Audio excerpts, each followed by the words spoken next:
Hi everybody, it's Jeff here again, another video on the AI, artificial intelligence topic. I want to cite Olga Andrienko's post on LinkedIn. She did it 3 days ago. Today is the 23rd of January, 2023, so it would have been the 20th of January. And she started with the title of it that either you run the machine or a machine runs you. And it was really interesting to read her post. It kind of fits along this vein that I've already done in a video about AI apps replacing people, question mark. And and she said that she regularly comes, looks at her skill set and how usable will it be for her. And she says about 4 to 5 years. And she gave some examples. Now, and she said one thing which was interesting. She said that the higher that you are in the pay bracket, the more risk that science will try to. The more expensive you are, the more science will try to replace you. She said low income jobs would be the last in the queue. I don't quite agree with that completely. Not that I don't agree with that, but I don't quite agree completely because the movie Modern Times with Charlie Chaplin. The assembly line workers, they're trying to replace them, and we have done a lot in the robotics within the automotive industry, a lot. Um, those I'm not saying they're not the highest paid jobs. Okay, they're blue collar worker jobs, and they it's all about repetition. Okay, so the key thing here is about repetition. You want to what you can automate is what you can repeat. And not everything that you can do that's expensive is repeatable because it can be unique. So it kind of really depends on the field, right? It really depends on the field and what you're doing. But over the past, I'd say 3 decades, I've always been trying to work myself out of a job by trying to automate some things that I'm already do manually. I do this a lot with software, and I try to semi-automate it at least, partially automate it. What do you want to call this? And then show people how to use the tools in order to be more efficient and productive. And as time goes on, and it's the more that I do, I create more processes and things. And I said, I remember Renato Benedito. He said in a webinar a couple of months ago, I think it was in December, that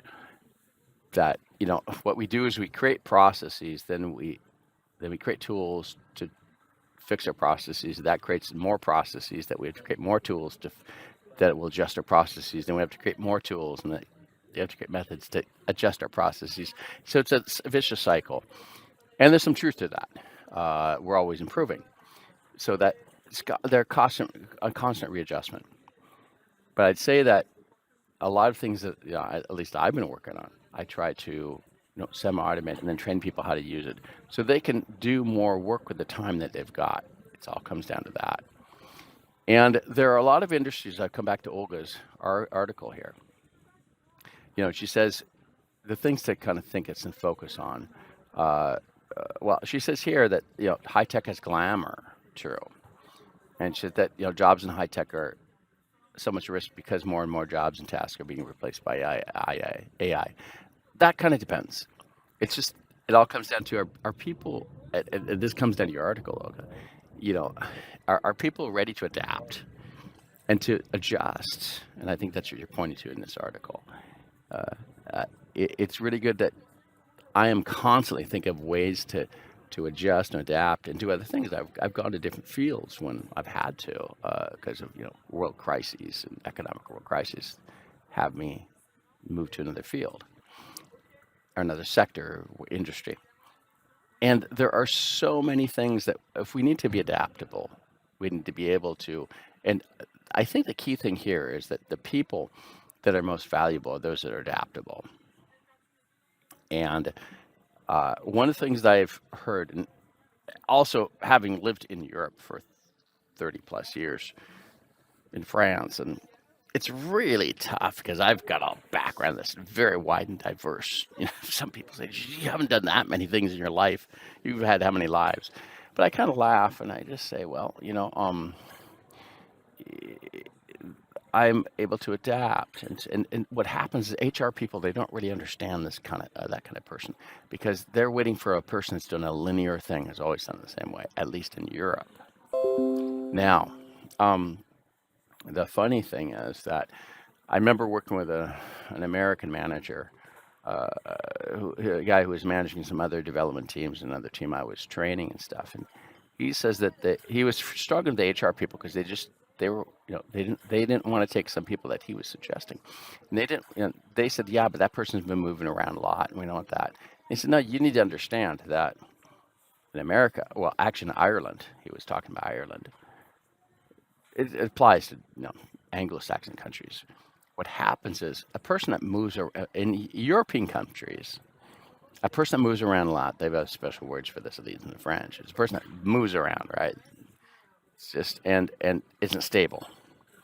But what he added, and I think this is really clear, and this comes back to our adaptability topic, is that for Anglo-Saxons, the idea that a person jumps around is actually a high value thing because that means you can adapt to anything because you can adapt to new environments all the time.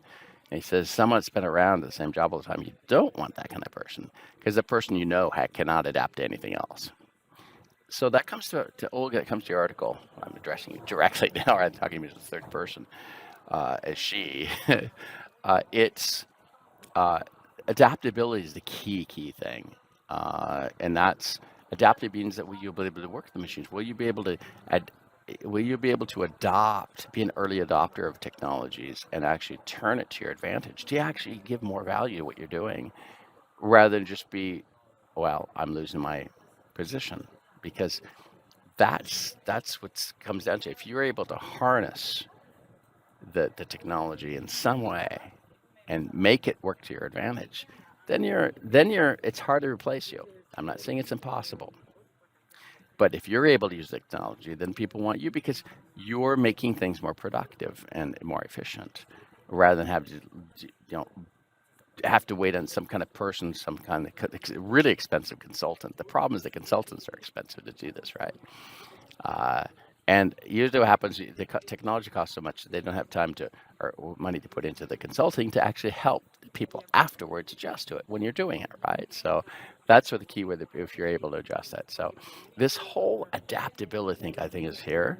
And I think, like you're saying, Olga, in the skill sets are really important. Reevaluate skill sets from time to time, making sure that what you're doing is you're increasing your skills.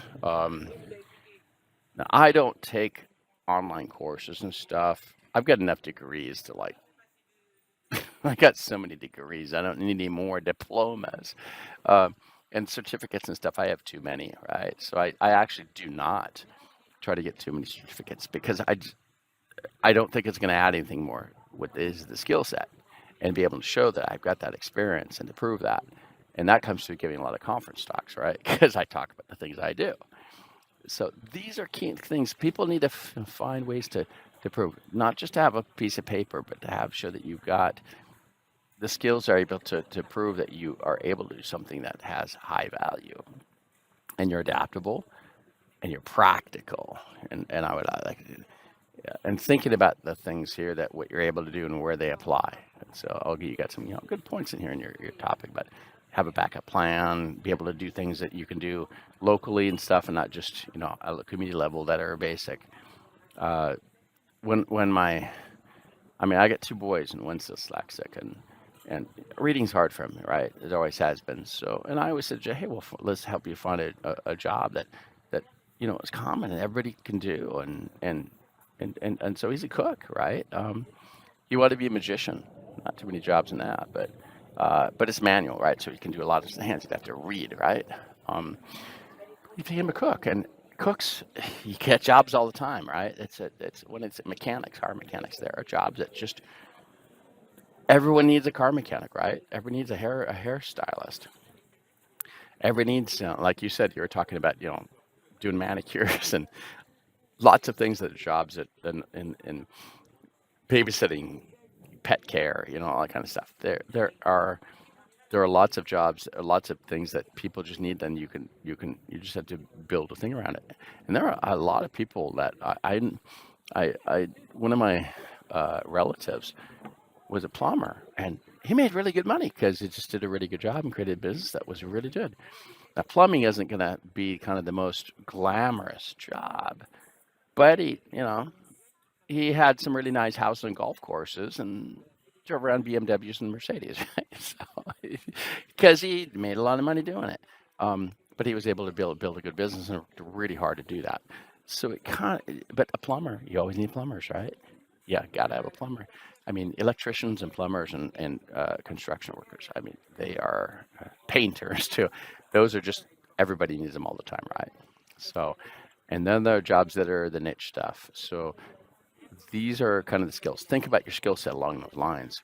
And if you're working some things, some of these jobs are, I'm not going to say AI, but automation can, painting and stuff. We got spray painters, right? We got all kinds of things. We can semi-automate things, but not at the really detailed level, right?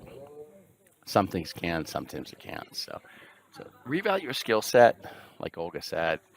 You know, check your skills, look what you're doing, have a backup plan, how that, and just, constantly evaluate what you're doing and finding ways to, and I would add to it, just make sure that you can work with the tools, right? They're coming along with technology, and you'll be a higher value rather than people that don't, and they're just, resisting and scared. I don't want to replace my job. People are going to keep you if you're willing to say, hey, I can work with the technology and make it work and make us do more volume with this stuff and show some measurements and, show some, growth with this. Then you're a value compared to that people won't do that. So those are my thoughts, Lisa, on the topic of the, either run the machine or let the machine run you. Thanks, Olga.